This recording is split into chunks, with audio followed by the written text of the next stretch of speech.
सरकारी syllabus YouTube channel पर। और अभी हम बात करेंगे यूपी कैटेट के बारे में। देखिए यूपी कैटेट करके इसका आपको शॉर्ट वर्जन दिख रहा होगा तो समझ में नहीं आ रहा होगा, मैं आपको हिंदी में बताता हूँ कि अगर आप एग्रीकल्चर में अपनी पढ़ाई आगे की करना चाहते हैं, मान लीजिए आप 12th पीसीएम कर चुके हैं या एग्रीकल्चर या किसी अन्य से, और आप चाहते हैं कि एग्रीकल्चर में आगे जाएँ, मतलब आप बीएससी एजी करें, एमएससी एजी करें, पीएचडी करें, मतलब फील्ड में एकदम तुर्रम खां बने। और देखो क्यों ना बने, एग्रीकल्चर की मैं बात करूं आज की डेट में जो है ना, उत्तर प्रदेश की करीब 4000 टेक्नीशियन की भर्ती चल रही है एग्रीकल्चर डिपार्टमेंट में। 4000 की भर्ती अब पिछले देख लो किसी में भी जो है ना नहीं मिली है। इस किसी और क्षेत्र में छोड़ दो, इंजीनियरिंग के क्षेत्र में बीटेक ले लो, टीचर ले लो, अभी कोई नहीं आई। लेटेस्ट जो है ना आरआरबी वाली चल रही है 10,000 की, 4000 की एग्रीकल्चर वालों के लिए। अब एग्रीकल्चर कितनों के पास होता है, आप अपने आसपास देखो कितनों बच्चों ने एग्रीकल्चर लेके अपना बीएससी या एमएससी या कुछ आगे किया है। तो कैंडिडेट अभी कम है, स्कोप बहुत ज़्यादा है, क्योंकि फ्यूचर एग्रीकल्चर का होने वाला है। क्यों, आज देखो आजकल हर व्यक्ति जो है ना थोड़ा थोड़ा बागवानी, छत पे अपना गार्डनिंग कर रहा है, ठीक है, कोई रूफ टॉप पे गार्डनिंग कर रहा है, कोई बालकनी गार्डनिंग चल कर रहा है, कोई कहीं ना कहीं अपना कुछ कर रहा है और वो सीखता है। तो कहाँ से सीखेगा, जो आप लोगों से सीखा है, जो एग्रीकल्चर से अपना डिग्री होल्डर हैं, जिन्होंने कुछ इस चीज़ में किया है, हॉर्टिकल्चर में, एग्रीकल्चर में कुछ किया है, उन्हीं सीखे। और फ्यूचर में जो है ना ये चीज़ें बदलने वाली है, फार्मिंग वगैरह ये सब बदलने वाला है, टेक्नोलॉजी का इस्तेमाल होने वाला है, ठीक है। तो आपकी नौकरियां भी निकलने वाली, बैंक वगैरह में भर्ती रहती है, कृषि विभाग में आपकी भर्तियां तो होनी ही होनी है, कृषि विभाग में नहीं होंगी तो कहाँ होंगी, और भर्तियां आपकी आती रहती हैं, ठीक है। तो अगर आप चाहें तो आप इसमें करियर बना सकते हैं। ये कोई वैकेंसी का वीडियो नहीं है, ये वीडियो इस तरह का, अगर मान लो आपने बीएससी कर रखी है तो आप जो ना इसमें एमएससी कर सकते हो, आगे पढ़ सकते हो। एग्रीकल्चर में अगर आपको करियर बनाना है तो किस तरह बीएससी एमएससी या पीएचडी करनी है और क्या आपका सिलेक्शन प्रोसीजर रहेगा, कौन कौन से बच्चे फॉर्म भर सकते हैं, इसके बारे में बात करेंगे। तो चलो बात करना चालू कर देते हैं। अब देखो ये यूपी टेट का, यूपी कैटेट बोलते हैं इसको, ठीक है। और ये 2000 जो अपने 24 चल रहा है, इसमें एडमिशन के लिए ये जारी कर दिया है, ये नोटिफिकेशन जारी किया है, मैं आपको बताऊंगा। ये उत्तर प्रदेश के जितने भी कृषि विद्यालय हैं, उत्तर प्रदेश के जितने भी आपको कृषि विद्यालय मिलेंगे उन सब में एडमिशन इसी के बेसिस पे होने वाला है, ठीक है। तो ये एग्ज़ाम आपके लिए महत्वपूर्ण है। अगर आपको इसमें एक अच्छी रैंक वगैरह मिल जाती तो आपका एडमिशन में कोई फीस वगैरह नहीं लगने वाली है, मामूली से लगती है, उससे ज़्यादा स्कॉलरशिप आपकी आ जाती है, ठीक है। गवर्नमेंट स्कूल में आपको पढ़ने का मौका मिल सकता है इस एग्ज़ाम के थ्रू। आगे देख लेते हैं इस एग्ज़ाम की जो महत्वपूर्ण चीज़ें उनके बारे में हम यहाँ से डिस्कस करते हुए चलते हैं। अब देखिए इस एग्ज़ाम की जो ऑनलाइन फॉर्म है, सबसे पहले वो मैं आपको बता देता हूँ। 17 मार्च से आपके चालू हैं और 7 मई तक चलेंगे। तो आप इस बीच में आप अपना ऑनलाइन एग्ज़ाम वगैरह, ऑनलाइन फॉर्म वगैरह अपना भर सकते हो, कोई दिक्कत नहीं है, सिंपल सा फॉर्म भरना होता है, ठीक है। अब देखिए प्रवेश परीक्षा की तिथियाँ 11 व 12 जून 2024 में आपकी जो है ना एग्ज़ाम वगैरह कंडक्ट होने वाले। परीक्षा जो रिजल्ट आएगा वो 10 दिन बाद आ जाएगा, 22 जून के आसपास तक।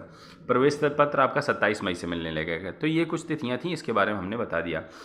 अब इसके बाद आपका एडमिट कार्ड आ जाएगा, रिटन एग्जाम होगा, उसके बाद रिटन एग्जाम जो नंबर आएंगे, फिर आपकी जो है ना काउंसलिंग चालू हो जाएगी। आपकी ऑनलाइन काउंसलिंग वगैरह आप यहाँ से चेकआउट कर सकते हो, ठीक है। चॉइस फिलिंग वगैरह आपने काउंसलिंग नहीं कराई हो तो आप इसका भी आइडिया ले सकते हो, ठीक है। तो ये बात हो गई, और ये सब काउंसलिंग आपकी ऑनलाइन ही होनी है, ठीक है। आपको इधर उधर भागने की कहीं कोई ज़रूरत नहीं है। तो ये जो ऊपर काउंसलिंग की तिथि थी आप यहाँ से देख, ये स्नातक वालों की थी, मतलब कि जो बीएससी एजी वगैरह करना चाहते हैं। अब जो बीएससी, आगे बीएससी नहीं एमएससी एजी करना चाहते हो, मास्टर एवं पीएचडी के लिए काउंसलिंग की तिथियाँ यहाँ पर दी गई हैं। आप अपनी तिथि के हिसाब से काउंसलिंग वगैरह करा सकते हो, ठीक। ये जो ब्राउचर है आप इसकी ऑफिशियल वेबसाइट से भी इसको डाउनलोड कर सकते हो। ऐसा नहीं कि मैंने कहीं से एकदम भगवान है हम और लेके आ गए हैं।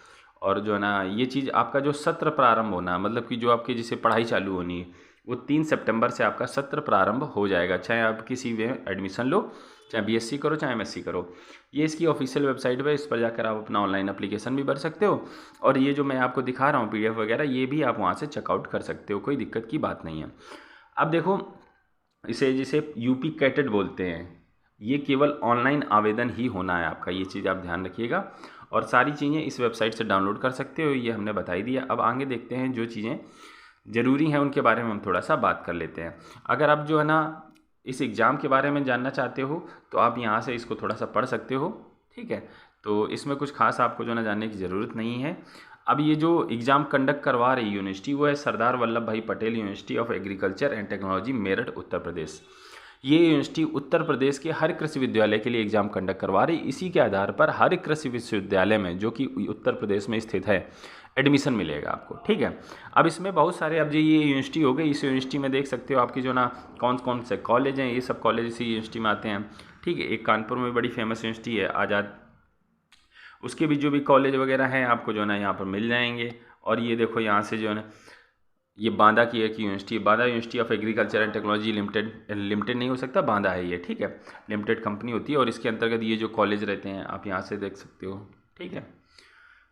आचार्य Narendra Dev university of agriculture and technology, ये देखो, ठीक है, अयोध्या में है। इसके अंदर जो कॉलेज हैं वो ये सब कॉलेज हैं।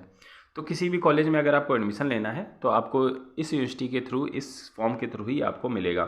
Chandrashekhar Azad university of agriculture technology Kanpur, ठीक है। अब इसके अंतर्गत जो कॉलेज वगैरह आप यहाँ से देख सकते हो, ये सारे कॉलेज इससे अफेक्टेड हैं और इनमें एडमिशन के लिए आपको ये एग्ज़ाम देना पड़ेगा, ठीक है। तो ये बात हो गई कुछ ज़रूरी जो आपको। अब देखो, अगर आप एडमिशन लेते हो तो आपको स्कॉलरशिप भी मिलती है, उसके बारे में अभी बात नहीं करेंगे, क्यों, अभी जो है ना टाइम बर्बाद करना, अभी आपको एग्ज़ाम की तैयारी करनी है तो आप एग्ज़ाम की तैयारी करो। अब देखो, अभ्यर्थी को उत्तर प्रदेश का मूल निवासी होना अनिवार्य है। इस फॉर्म में सिर्फ वही बच्चे फॉर्म भर सकते हैं जो उत्तर प्रदेश के रहने वाले हैं। तो ध्यान रखिएगा, आउट ऑफ उत्तर प्रदेश इसमें नहीं भाग ले सकते। आपके जो राज्य की यूनिवर्सिटी हैं, कृषि यूनिवर्सिटी, उनके भी सेम टाइम पे करीब करीब चलने वाले होंगे, नहीं आए होंगे तो आ जाएंगे एप्लीकेशन, आप उनमें अपना अप्लाई करो। आप उनके थ्रू जो आपके नज़दीकी जो कॉलेज वगैरह रहेंगे एग्रीकल्चर के, आप वहाँ एडमिशन लेके अपना जो ना BSc AG या MSc AG जो करना चाहो आप कर सकते हो, ठीक है। तो ये चीज़ हो गए। और आगे देख लेते हैं न्यूनतम योग्यता वगैरह के बारे में भी हम थोड़ा सा यहाँ चर्चा कर लेंगे। अब देखो, अगर आपको जो ना BSc ऑनर्स करना है एग्रीकल्चर में या BSc एग्रीकल्चर में आपको करनी है, तो उसके लिए सबसे पहले आपको क्या ज़रूरी है कि आपके पास में इंटरमीडिएट होना चाहिए साइंस से, फिजिक्स केमिस्ट्री बायो से, या फिजिक्स केमिस्ट्री मैथ से, या फिजिक्स केमिस्ट्री मैथ बायो, ये नया वर्जन था PCMB। तो किसी से भी अगर आप बायो से, मैथ से, ठीक है, साइंस से, एग्रीकल्चर साइंस से, या फिजिक्स केमिस्ट्री मैथ बायो से अगर आपने इंटर कर रखा है तो आप BSc एग्रीकल्चर के लिए एडमिशन ले सकते हो। यहाँ से आप कैटेगरी वाइज भी आप यहाँ से चेकआउट कर सकते हो, ठीक है। जिसमें भी आप एडमिशन लेना चाहो, BSc ऑनर्स फॉरेस्ट्री या हॉर्टिकल्चर, सारे बढ़िया हैं, सब बढ़िया हैं, लेकिन जनरल बच्चे एग्रीकल्चर की तरफ चले जाते हैं। तो आप जो है ना मिनिमम यहाँ पर एजुकेशन दे रखी है, आप जिसमें भी एडमिशन लेना चाहो ले सकते हो। जैसे कि BTech बायोटेक्नोलॉजी बड़ा चलता है, तो आपके वो इंटरमीडिएट होना चाहिए एग्रीकल्चर में, एग्रीकल्चर साइंस में, PCB में, PCMB में या PCM में, ठीक है। BTech शुगर केन साइंस में, ठीक है, तो इंटरमीडिएट होना चाहिए आपको इसमें। तो ये मिनिमम एजुकेशन क्वालिफिकेशन आपके सामने लिखी है, आप यहाँ से स्क्रीनशॉट भी ले सकते हो, ठीक है। तो ये चीज़ जो है ना हमने बता दी इसके बारे में आपको। अब अगर आपको मास्टर में एडमिशन लेना है तो आपके पास में BSc की डिग्री होनी चाहिए, ठीक है, होम साइंस वगैरह में या कम्युनिटी साइंस वगैरह में या एग्रीकल्चर वगैरह में। तो ये तो सीधी सी बात, अगर आप जो है ना PG प्रोग्राम के लिए जा रहे हो तो UG की डिग्री होनी चाहिए कंसर्न में, और अगर आप जो ना UG में जा रहे हो तो आपके पास में 12th में होना चाहिए, ठीक है। तो ये सिंपल सी चीज़ थी, इसमें कोई रॉकेट साइंस वाली बात नहीं है, ठीक है। मिनिमम एजुकेशन क्वालिफिकेशन आप यहाँ से PhD के लिए चेकआउट कर सकते हो। जिन्होंने MSc वगैरह करके रखा है तो आप जो है ना ये बायोकेमिस्ट्री वगैरह इनसे जो है ना आप PhD वगैरह भी कर सकते हो। बड़ी यूनिवर्सिटी है तो हर तरह की डिग्री जो है ना आपको मिल रही है, ठीक है। अब देखो, यहाँ से आयु सीमा की हम थोड़ा सा बात कर लेते हैं, ठीक है। आपकी जो आयु सीमा है वो 17 से 25 साल के बीच में होनी चाहिए। उम्र सीमा की गणना 31 दिसंबर 2024 से की जाएगी। और जो SC ST है और OBC वाले बच्चे हैं उनको 5 साल की छूट दी है, उन्हें 30 साल तक के लिए अपना फॉर्म वगैरह भर सकते हो, ठीक है। तो ये चीज़ इंपॉर्टेंट है, इसके बारे में हमने बात कर ली, ठीक है।